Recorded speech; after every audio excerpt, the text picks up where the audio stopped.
आप सुन रहे हैं पिता के पत्र पुत्री के नाम।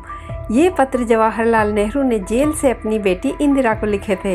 इन पत्रों का हिंदी अनुवाद किया है हिंदी के अग्रणी साहित्यकार मुंशी प्रेमचंद ने और प्रस्तुत करता है गिरिबाला जोशी। पिछले पत्र में हमने पुराने समय के समुद्री सफ़र और व्यापार के बारे में जाना। आज के पत्र में नेहरू बताते हैं कैसे भाषा, लिखावट और गिनती की शुरुआत हुई होगी। पत्र संख्या 23, भाषा, लिखावट और गिनती। हम तरह तरह की भाषाओं का पहले ही जिक्र कर चुके हैं और दिखा चुके हैं कि उनका आपस में क्या नाता है। आज हम ये विचार करेंगे कि लोगों ने बोलना क्यों सीखा। हमें मालूम है कि जानवरों की भी कुछ बोलियां होती हैं। लोग कहते हैं कि बंदरों में थोड़ी सी मामूली चीज़ों के लिए शब्द या बोलियां मौजूद हैं। तुमने बाज जानवरों की अजीब आवाज़ें भी सुनी होंगी जो वे डर जाने पर और अपने भाई बंदों को किसी खतरे की खबर देने के लिए मुंह से निकालते हैं। शायद इसी तरह आदमियों में भी भाषा की शुरुआत हुई। शुरू में बहुत सीधी सादी आवाज़ें रही होंगी। जब वे किसी चीज़ को देखकर डर जाते होंगे और दूसरों को उसकी खबर देना चाहते होंगे तो वे खास तरह की आवाज़ निकालते होंगे। शायद इसके बाद मज़दूरों की बोलियां शुरू हुई। तुमने बहुत से आदमियों को कोई चीज़ खींचते या कोई भारी चीज़ उठाते नहीं देखा? ऐसा मालूम होता है कि एक साथ हाँक लगाने से उन्हें कुछ सहारा मिलता है। यही बोलियां पहले आदमी के मुंह से निकली होंगी। धीरे धीरे और शब्द बनते गए होंगे, जैसे पानी, आग, घोड़ा, भालू। पहले शायद सिर्फ नाम ही थे, क्रियाएं यानी वर्ब नहीं होती थी। अगर कोई आदमी ये कहना चाहता होगा कि मैंने भालू देखा है तो वो एक शब्द भालू कहता होगा और बच्चों की तरह भालू की तरफ इशारा करता होगा। उस वक्त लोगों में बहुत कम बातचीत होती होगी। धीरे धीरे भाषा तरक्की करने लगी। पहले छोटे छोटे वाक्य पैदा हुए, फिर बड़े बड़े। किसी जमाने में भी शायद सभी जातियों की एक ही भाषा नहीं थी, लेकिन कोई जमाना ऐसा जरूर था जब बहुत सी तरह तरह की भाषाएं नहीं थी। मैं तुमसे कह चुका हूँ कि तब थोड़ी सी भाषाएं थीं, मगर बात को उन्हीं में से हर एक की कई कई शाखाएं पैदा हो गई। सभ्यता शुरू होने के ज़माने तक जिसका हम जिक्र कर रहे हैं, भाषा ने बहुत तरक्की कर ली थी।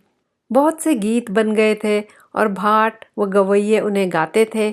उस जमाने में न लिखने का बहुत रिवाज था और न बहुत किताबें थी, इसलिए लोगों को अब से कहीं ज़्यादा बातें याद रखनी पड़ती थी। तुकबंदियों और छंदों को याद रखना ज़्यादा सहज है। यही सबब है कि उन मुल्कों में जहाँ पुराने ज़माने में सभ्यता फैली हुई थी, तुकबंदियों और लड़ाई के गीतों का बहुत रिवाज था। भाटों और गवैयों को मरे हुए वीरों की बहादुरी के गीत बहुत अच्छे लगते थे। उस जमाने में आदमी की जिंदगी का खास काम लड़ना था, इसलिए उनके गीत भी लड़ाइयों ही के हैं। हिंदुस्तान ही नहीं, दूसरे मुल्कों में भी यही रिवाज था। लिखने की शुरुआत भी बहुत मज़ेदार है। मैं चीनी लिखावट का बयान कर चुका हूँ। सभी में लिखना तस्वीरों से शुरू हुआ होगा। जो आदमी मोर के बारे में कुछ कहना चाहता होगा, उसे मोर की तस्वीर का खाका बनाना पड़ता होगा। हाँ, इस तरह कोई बहुत ज़्यादा नहीं लिख सकता होगा। धीरे धीरे तस्वीरें सिर्फ निशानियाँ रह गई होंगी। इसके बहुत दिनों पीछे वर्णमाला निकली होगी और उसका रिवाज हुआ होगा।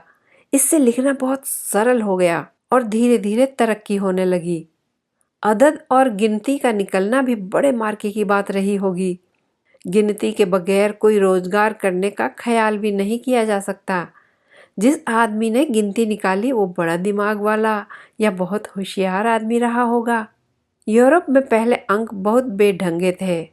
रोमन अंकों को तुम जानती ही हो।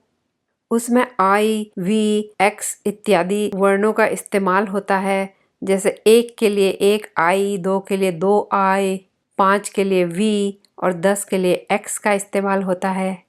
ये बहुत बेढंगे हैं और इन्हें काम में लाना मुश्किल है। आज हम हर एक भाषा में जिन अंकों को काम में लाते हैं वे बहुत अच्छे हैं।